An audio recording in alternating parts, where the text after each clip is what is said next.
Question number 21, Khudiram বসুর ফাঁসি কত সালে হয়েছিল?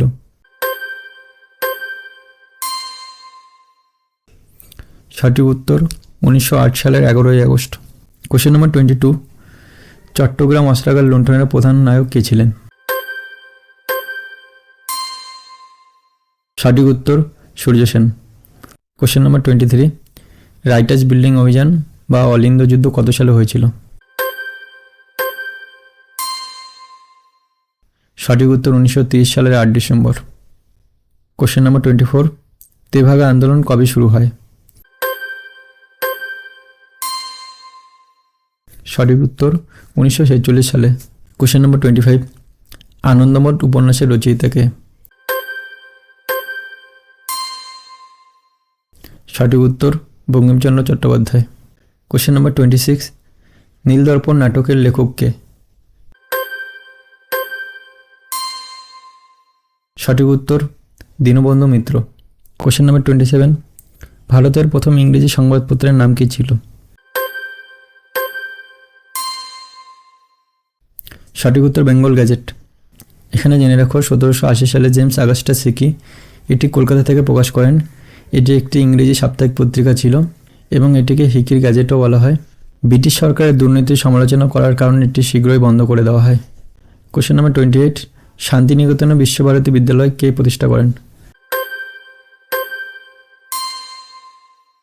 সঠিক উত্তর রবীন্দ্রনাথ ঠাকুর। এখানে জেনে রাখো 1921 সালে রবীন্দ্রনাথ ঠাকুর এটি প্রতিষ্ঠা করেন এবং 1951 সালে এটি কেন্দ্রীয় বিশ্ববিদ্যালয়ের মর্যাদা পান। কোশ্চেন নাম্বার 29, যুগান্তর দলের প্রতিষ্ঠাতা কে ছিলেন? সঠিক উত্তর বারীন্দ্র কুমার ঘোষ। কোশ্চেন নাম্বার 30, বুড়িবলামের যুদ্ধে কে বীরত্বপূর্ণ নেতৃত্ব দিয়েছিলেন?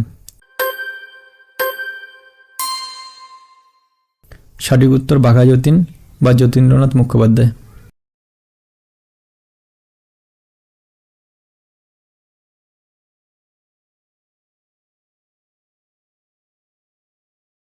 কোশ্চেন নাম্বার 31, দেশবন্ধু নামে কে পরিচিত ছিলেন?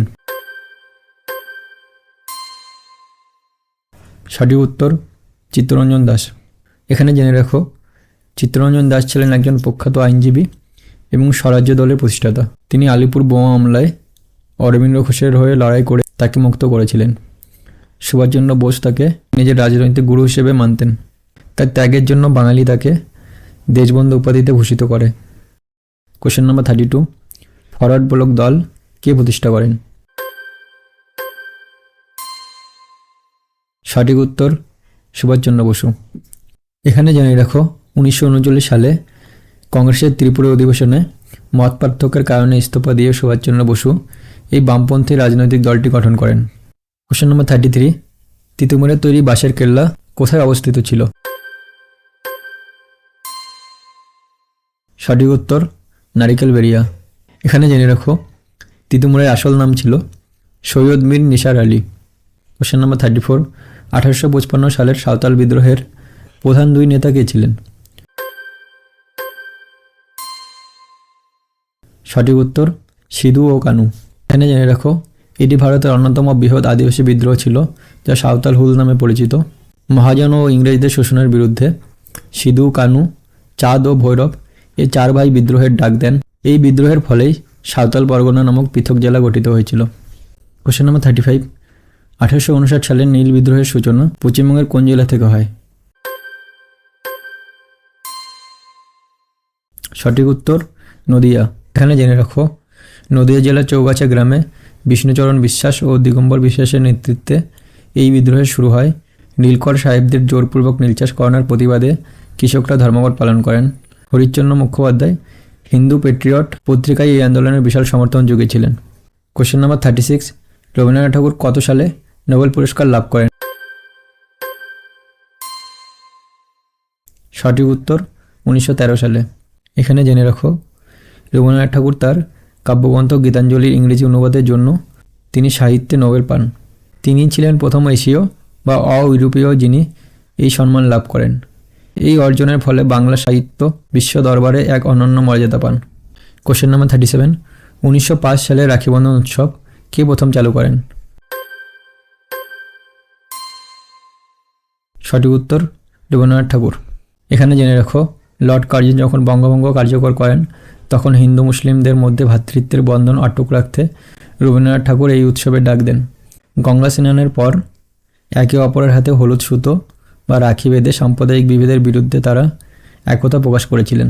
কোশ্চেন নাম্বার 38, কলকাতা বিশ্ববিদ্যালয় কত সালে স্থাপিত হয়?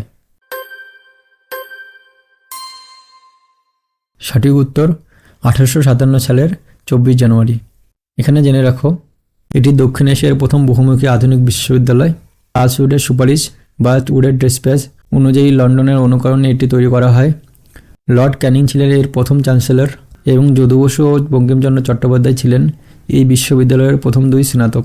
কোশ্চেন নাম্বার 39, ভারতের রাজধানী কলকাতা থেকে দিল্লিতে কত সালে স্থানান্তরিত হয়?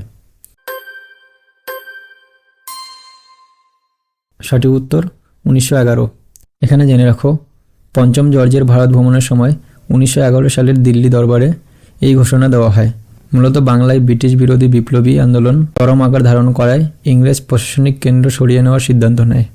1912 সালে এটি সরকারিভাবে কার্যকর হয়। কোশ্চেন নাম্বার 40, বাংলার বাঘ বা টাইগার অফ বেঙ্গল নামে কে পরিচিত? সঠিক উত্তর আশুতোষ মুখোপাধ্যায়। এখানে একটা পয়েন্ট মনে রাখো, বিপ্লবী যতীন্দ্রনাথ মুখোপাধ্যায়কেও বাঘা যতীন বলা হয়, কিন্তু বাংলার বাঘ উপাধিটি আশুতোষ মুখোপাধ্যায়ের জন্যই বেশি প্রচলিত।